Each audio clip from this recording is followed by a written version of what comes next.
Dindigul city line சங்கத்தின் 4ஆம் ஆண்டு புது நிர்வாகிகள் பணியேற்பு மற்றும் நலத்திட்ட உதவிகள் வழங்கும் விழா நடைபெற்றது.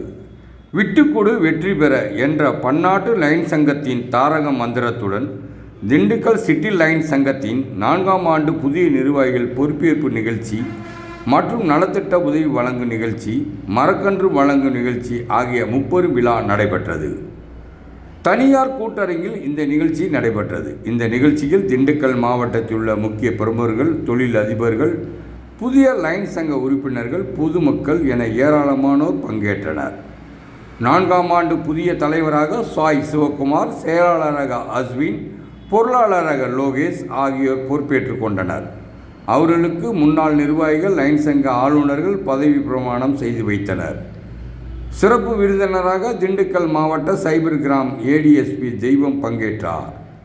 அப்பொழுது அவர் பேசும்பொழுது, சைபர் கிராம் குற்றங்கள் குறித்து தொழிலதிபர்கள் மற்றும் பொதுமக்களுக்கு விழிப்புணர்வு ஏற்படுத்தும் வகையில் பேசும்போது, இந்திய அளவில் தற்போது சைபர் கிரைம் மோசடிகள் அதிகரித்து வருவதால் தொலைபேசியை மிகவும் ஜாக்கிரதையாக கையாள வேண்டும்.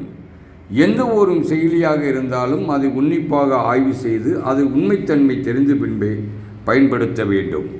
திண்டுக்கல் மாவட்டத்தில் மட்டும் சைபர் மோசடியில் 15 கோடி ரூபாய் வரை மோசடி நடைபெற்றுள்ளது. இதில் 80 லட்சம் மட்டுமே கைப்பற்ற முடிந்தது. எனவே சைபர் கிரைம் மோசடியை சாதாரணமாக கையாளக்கூடாது, மிக மிக எச்சரிக்கையாக கையாள வேண்டும். பொதுமக்கள் மிகவும் எச்சரிக்கையாக இருக்க வேண்டும் என பேசினார்.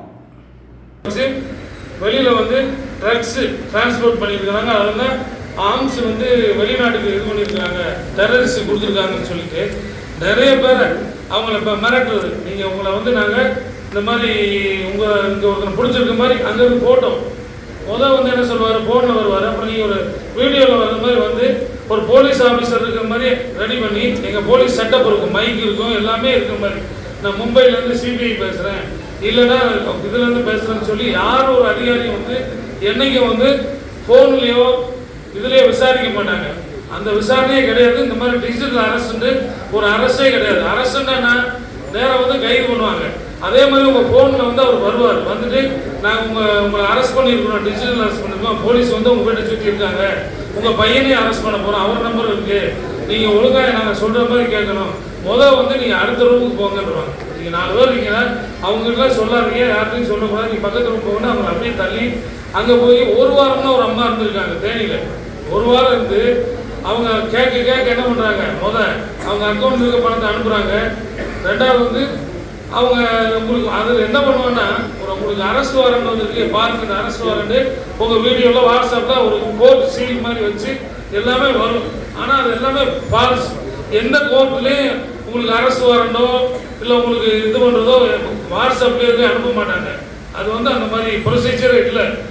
அதனால நீங்கள் பயந்துக்கிட்டு யாரும் எதுவும் பண்ண வேண்டாம். ஒன்று அப்படி அந்த மாதிரி அந்த அம்மா போய் ஒரு கையில் இருந்த பணத்தை அனுப்புகிறாங்க, அப்புறம் இன்னொரு இதில் FDயில் போடுறதை லிக்விடேட் பண்ணி அதை அனுப்புகிறாங்க, அப்புறம் நகையை அனுப்புகிறாங்க.